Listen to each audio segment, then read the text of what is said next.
रेखा गुप्ता चुनाव अब निकाल लेगी। दो के बीच में सीधे बीचे से फाड़ के निकलेगी। कह रहे हैं दोनों से बीच में से फाड़ के निकल जाएगी। हाँ, वो गंगा जी के धार हैं। 12 साल में कहते हैं बीजेपी के सदस्य बन गए, ऐसा हो सकता है क्या? 12 साल में छठा सातवां में रहेगा। ये जो नीरज जी को टिकट दिया गया ना, बड़ी कम उम्र के हैं। ये विरोधियों का हवा देना है कि कैसे आगे 15 साल में, कैसे 12 साल में। अरे स्वयं सेवक तो 8 साल में पहुंच सकता है, 6 साल में। जो नीरज कुमार सिन्हा है, जो भारतीय जनता पार्टी ने टिकट दिया है, एक आम कार्यकर्ता है, एक सेवक है। कि प्रशांत किशोर कब निकल जाएंगे किधर कोई जानता है? प्रशांत किशोर जी का जमानत जब्त होने जा रहा है। प्रशांत किशोर का जमानत जब्त होगा। प्रशांत किशोर जी कैंडिडेट बांकीपुर में बने हैं, उनके विचारधारा जो है उससे लोग प्रभावित नहीं है। जब जनरल इलेक्शन में तो 40,000 से जीता, ये तो उपचुनाव है, कहीं पता लगेगा इन लोगों का। नमस्कार, कैपिटल टीवी देख रहे हैं आप। मैं हूं आपके साथ समीक्षा तिवारी और इस वक्त हमारी उपस्थिति है बिहार के पटना में। यहाँ फिलहाल इस वक्त की सबसे हॉट सीट बांकीपुर विधानसभा उपचुनाव और उसी के मद्देनजर हमारी मौजूदगी यहाँ है। हम लोगों से बात करेंगे, जानेंगे कि आखिर बांकीपुर की जनता क्या चाहती है। क्या एक बार फिर से वो बीजेपी को अपने विधानसभा में सत्ता देना चाहती है या फिर बदलाव चाहती है? जानेंगे लोगों से। हमारे साथ पीछे कुछ लोग मौजूद हैं जिनसे हम बात करेंगे और जानेंगे कि आखिर बांकीपुर में चल क्या रहा है, बांकीपुर की जनता आखिर चाहती क्या है। नमस्कार सर। बोला जाए सर, क्या लगता है बांकीपुर में जो चुनाव होने वाला है, कौन इस बार जीतेगा यहाँ से? हमारे समझ से तो रेखा गुप्ता को जीतना चाहिए, जो महागठबंधन के प्रत्याशी है। क्या कारण है? कारण है कि पिछले बार भी चुनाव लड़ी थी, उसके पहले भी यहाँ डिप्टी मेयर में रेखा गुप्ता चुनाव लड़के, जिसकी कोई पहचान नहीं थी, उसके बावजूद भी डिप्टी मेयर में 23,000 वोट लाई। उसके बाद उसको राष्ट्रीय जनता दल ने प्रत्याशी बनाया था और न सक्रियते रहते हुए भी उस समय भी वो करीब 46,000 वोट लाई थी। अभी वर्तमान में हमारी स्थिति बहुत बढ़िया है, जो लोगों का है।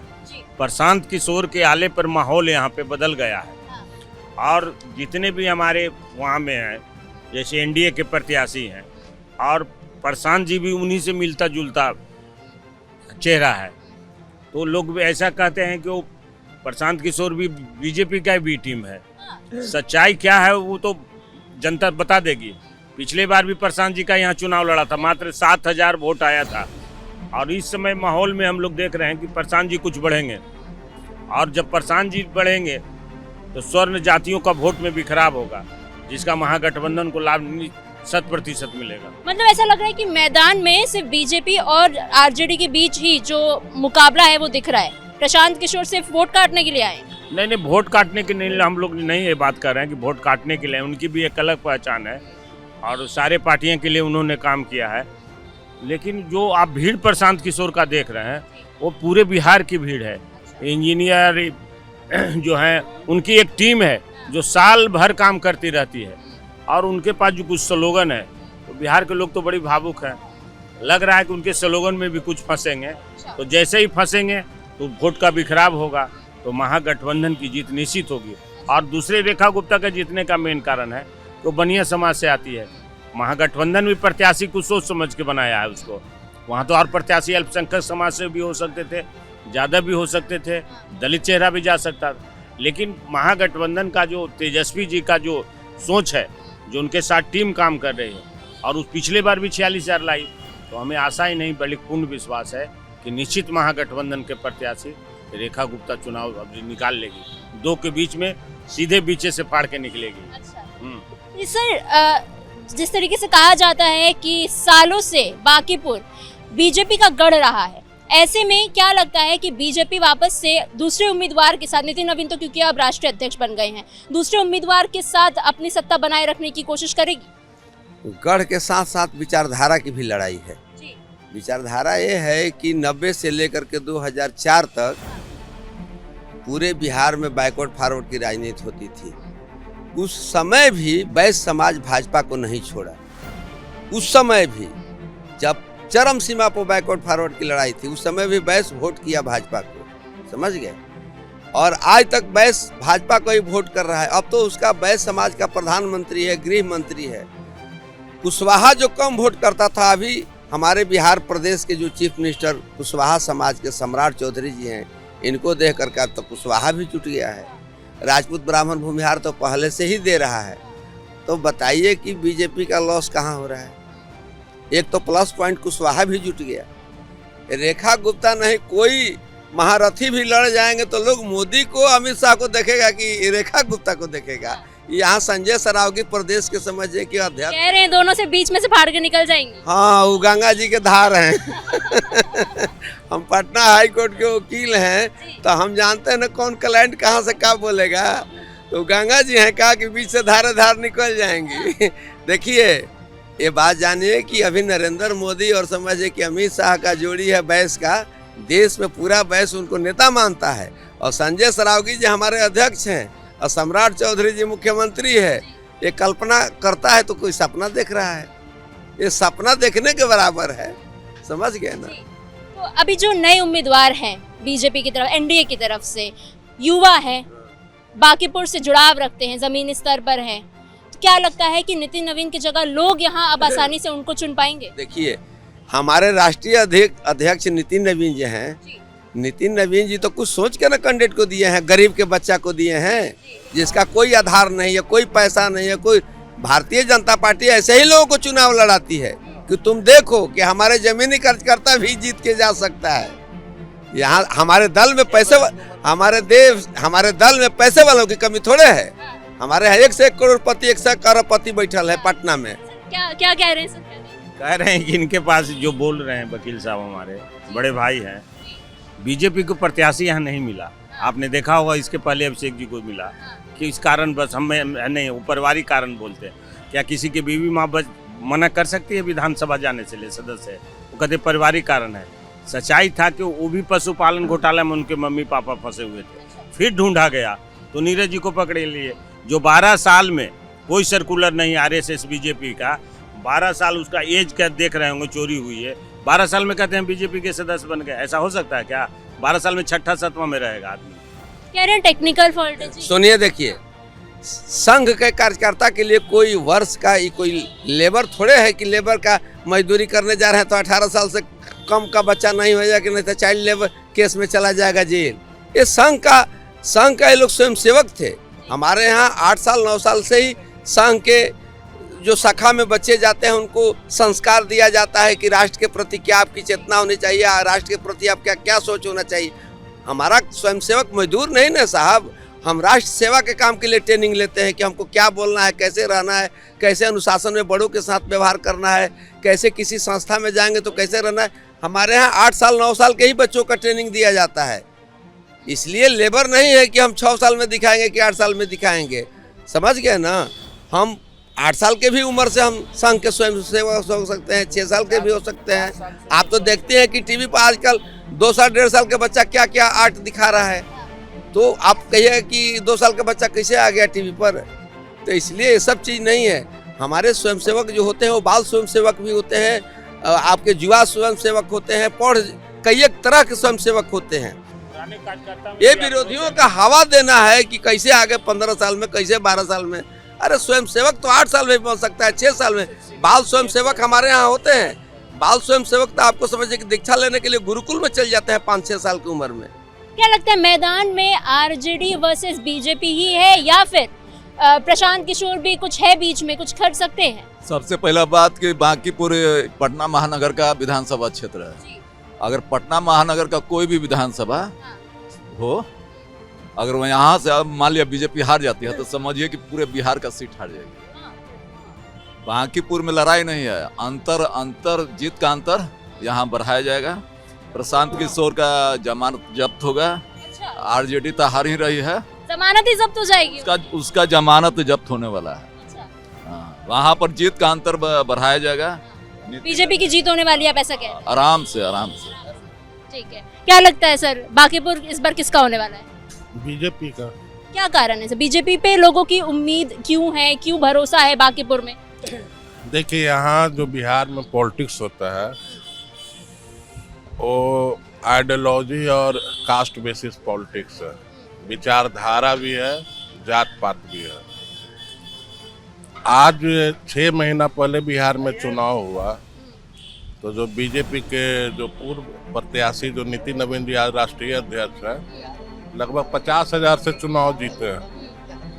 प्रशांत किशोर जी कैंडिडेट बांकीपुर में बने हैं, ठीक है ना, लेकिन अगर एक हिंदी में छद्म एक शब्द आता है कि उनके विचारधारा जो है उससे लोग प्रभावित नहीं है। यहाँ सारा चीज बिहार में on the basis of caste और आइडियोलॉजी, ये दोनों का मिश्रण से ही लोग कैंडिडेट को इलेक्ट करते हैं। तो बांकीपुर का जो इतिहास है 90 से अभी तक का, यहाँ बीजेपी का कोई भी कैंडिडेट वो चुनाव जीतेगा, जो भी है प्रत्याशी जिसको भी बनाया गया है। और यहाँ किसी और तरह के आइडियोलॉजी का स्पेस नहीं है बिहार जैसा स्टेट में। ये दिल्ली तमिलनाडु नहीं है। यहाँ सारा चीज आप बिहार से हैं, आप समझते हैं कि हर गांव में 2 तरह का विचारधारा होता है, एक एंटी आरजेडी और एक आरजेडी का सपोर्टर। तो हम लोग एंटी वाले लोग हैं, ठीक है ना। क्या कारण है कि एंटी वाले लोग? तेजस्वी यादव कहते हैं कि हम युवा हैं, रेखा गुप्ता को उतारा है, जैसे सर ने बोला कि पिछली बार भी वोट अच्छे खासे मिले थे, 46,000 वोट मिले थे। तो क्या लगता है कि इस बार वो कमबैक नहीं कर पाएंगे? जैसे युवा होना ठीक है, एक होता है कैपेबिलिटी, क्षमतावान, किसी चीज को एक्सिक्यूट करने का क्षमता ग्राउंड लेवल पे। तेजस्वी यादव नीतीश कुमार के कृपा से 2 बार डिप्टी सीएम बने। हाँ जी, नीतीश कुमार की कृपा से 2 बार डिप्टी सीएम बने, लेकिन उनको बताने को कुछ भी नहीं है बिहार में। और जो उनका माता पिता जी का जो रिकॉर्ड रहा है वो एंटी डेवलपमेंट वाले लोग हैं। मतलब एक डेवलपमेंट वाले लोग होते हैं कि जो जमीन पे कुछ काम करते हैं, एक लोग होते हैं कि हमको सिर्फ जात पात करना है और हमको डेवलपमेंट नहीं करना है। जात पात में समाज को बांट के रखना है और सत्ता में रहना है। तो नीतीश कुमार का जो पिछला 20 साल का कार्यकाल रहा पूर्व मुख्यमंत्री जी का, वो जमीन पे गवर्नेंस और डेवलपमेंट को जमीन पे इम्प्लीमेंट करके दिखाए हैं। बिहार में पहला नोटिफिकेशन जो नीतीश कुमार किए थे टाइपराइटर से हुआ था। और आज के टाइम में आप कोई भी अंचल में जाइए, सब जगह वाईफाई है, हर जगह सुविधा काफ़ी बढ़ा है। तो डेवलपमेंट के आधार पे लोग जानता है कि एक महत्वपूर्ण चुनाव हो रहा है और यहाँ से बीजेपी ही जीतेगी। चलिए ठीक है सर, क्या लगता है बांकीपुर में इस बार जनता बांकीपुर की किसको मौका देने वाली है? बीजेपी वापसी करेगी या फिर बदलाव देखने को मिलेगा? सेवक और शासक की लड़ाई में कभी शासक जीता है? भारतीय जनता पार्टी ने जिसे टिकट दिया है नीरज कुमार सिन्हा, एक आम कार्यकर्ता। और वहीं हम दूसरे तरफ देखें तो प्रशांत किशोर, जो भारत के किसी भी लोकसभा या विधानसभा से अगर चुनाव लड़ सकते हैं, वो भारतीय जनता पार्टी के एक आम कार्यकर्ता के रूप में कार्यकर्ता को हराने के लिए आए हैं। तो बताइए, सेवक और शासक की लड़ाई में कभी शासक जीता है जी? शासक कभी जीता है? बांकीपुर विधानसभा में जो नीरज कुमार सिन्हा है, जो भारतीय जनता पार्टी ने टिकट दिया है, एक आम कार्यकर्ता है, एक सेवक है। और बांकीपुर की जनता ये बेशक जानती है कि प्रशांत किशोर कब निकल जाएंगे किधर, कोई जानता है? सर कह रहे हैं कि उनकी जमानत जब्त हो जाएगी इस बार। बिल्कुल, प्रशांत किशोर जी का जमानत जब्त होने जा रहा है। अच्छा, इसमें कहीं दो मत की बात है ये नहीं है। तो बांकीपुर की जनता चाहती है कि इस बार भी बीजेपी आए, प्रशांत किशोर हमको नहीं चाहिए। ना प्रशांत किशोर ना चाहिए। ये कुछ क्या कारण है? वो तो कहते हैं कि नहीं, शिक्षा की बात हो गई है, हम शिक्षा की बात करते हैं, डेवलपमेंट की बात करते हैं। बात करते करते वो कहाँ चल जाएंगे, कोई ठीक है? उनका चुनाव लड़ना था, किसी और जगह कार्यकर्ता के साथ चुनाव लड़ रहे हैं, जमीनी स्तर के। वो कहीं से चुनाव लड़ के जीत सकते हैं या जो भी हो सकता है, लेकिन एक कार्यकर्ता से चुनाव लड़ रहे हैं। कि एनडीए में बहुत बड़ा आक्रोश है। ये जो नीरज जी को टिकट दिया गया ना, बड़ी कम उम्र के हैं और आरएसएस एक ऐसी पार्टी है कि बहुत पुराने यहाँ 70 साल जिन्होंने RSS का जो कह रहे हैं कि ट्रेनिंग कैंप में भाग लिया, रात दिन गरीब गुरबा के। सर ऐसे तो महागठबंधन से भी यही आवाज आ रही थी, कांग्रेस कह रहा था कि हमारे साथ बातचीत नहीं की, आरजेडी ने पहले ही रेखा गुप्ता को उतार दिया, हमसे ना सलाह मशवरा किया। कैसे सारा मशवरा आपने देखा होगा, नामांकन देखा होगा, पूरे महागठबंधन के साथ ही, चाहे CPI हो, CPM हो, कांग्रेस हो, सारे पार्टियां हम लोग। कांग्रेस के वरिष्ठ नेता तक कह रहे हैं। वरिष्ठ नेता, अब हमारे ही नेता किसी कारण बस बाहर हैं तो कहिएगा कि तेजस्वी जी नहीं है, और तेजस्वी जी नहीं, मगनीलाल मंडल जो प्रदेश के मालिक हैं वो हैं, डॉक्टर मीसा भारती थी, सारे लोग हैं, सबको सब जगह सब उपस्थित होना थोड़े है। कौन ऐसे महागठबंधन का स्टेटमेंट आया है कांग्रेस का? क्या मैडम, सूबे बिहार का अभी सम्राट चौधरी हैं, ये लोग सपना देख रहे हैं वोट का मार्जिन दुगना से जीतेगा बीजेपी। समझ जाइए, एक गलतफहमी में नहीं रहे ये लोग, समझ गए ना। जब जनरल इलेक्शन में तो 40,000 से जीता, ये तो उपचुनाव है, कहीं पता लगेगा इन लोग का जी। नहीं ना सर, उस समय प्रशांत सिंह चेक। तो आप आरजेडी का समर्थन कर रहे हैं? प्रशांत किशोर जी हम करेंगे, 2 का वोट जैसे ही भी खराब होगा।